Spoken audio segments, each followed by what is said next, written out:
Hi, my name is Josiah Bowles. I'm here to talk about our Second Amendment. Whether you believe it or not, 1/3 of Americans are gun owners. This brings safety and protection, but it does come at a consequence for those that abuse it. I have read documentaries and the Constitution on the right to bear arms, and I feel like I understand it a little bit better. On this information, I have 3 key points. I said 5, sorry, 3. I have the incentive on the right to bear arms, the reason it was created. I have the consequences behind it, as well as the deterrence on the right to bear arms. My job here is not to persuade you, but to inform you. You're being persuaded on what's right is wrong.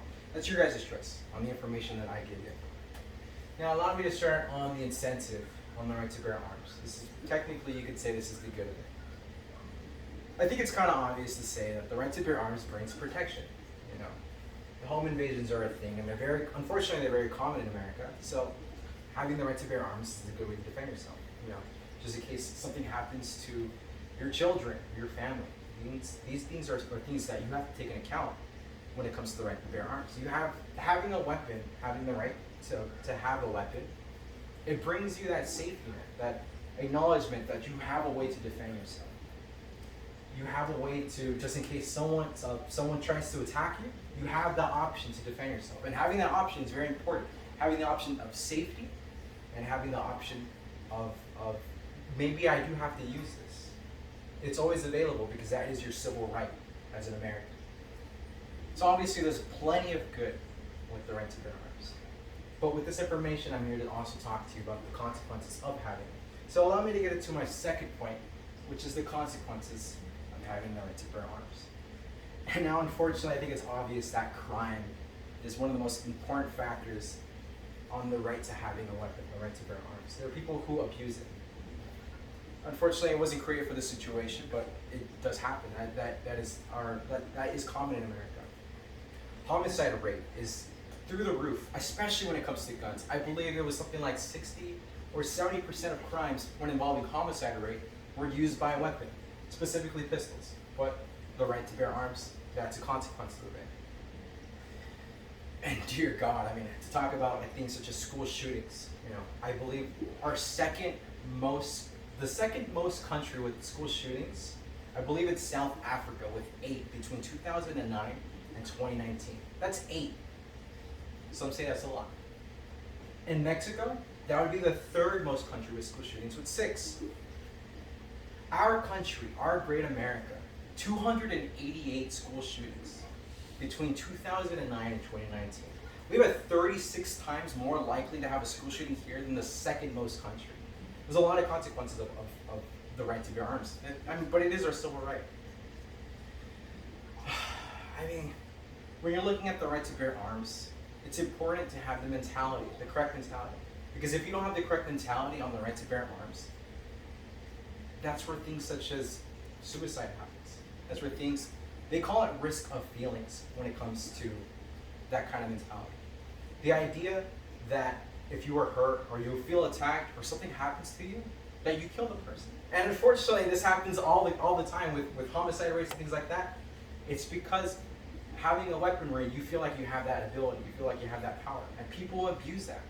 And so while the Second Amendment may be considered a good thing, there are a lot of consequences of having it.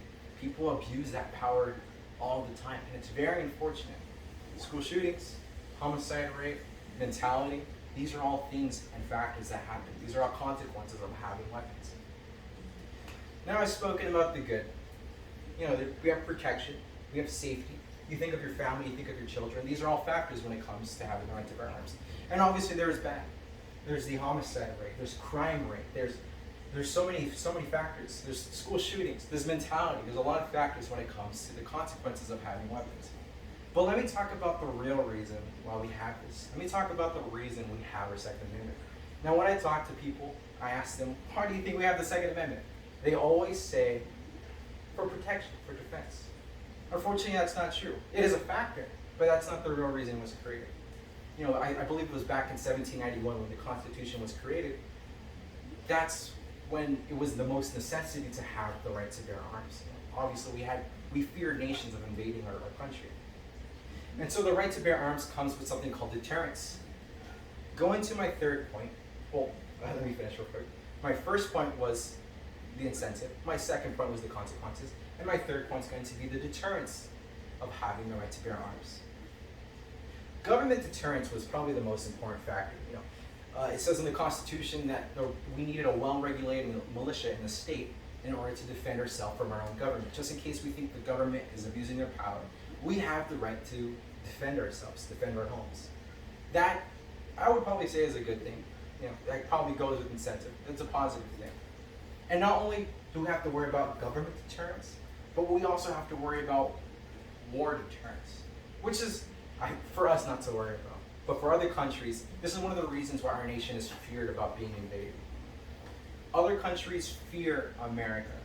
And not because, we're this great country or anything, but because if they think about invading, there's an old saying, what kind of nation would want to invade a nation where 1/3 of the population are gun owners? It's crazy. If you somehow beat our military, if you somehow beat our government, now you have to worry about the people too. It's an interesting thought. In any case, there's a lot of factors that comes with deterrence. Government deterrence, war deterrence, these are all factors. So my first point, if I have to conclude my statement, I'm going to restate my 3 points, which was the incentive of having the right to bear arms, or Second Amendment, the consequences of having it, and my last point was the deterrence, the reason we have it in the first place. Maybe this will persuade you, or maybe this will give you the opportunity to think whether you or someone you know will have the option to buy a weapon, or not. It's based on the information inside. I believe that is it. Thank you very much.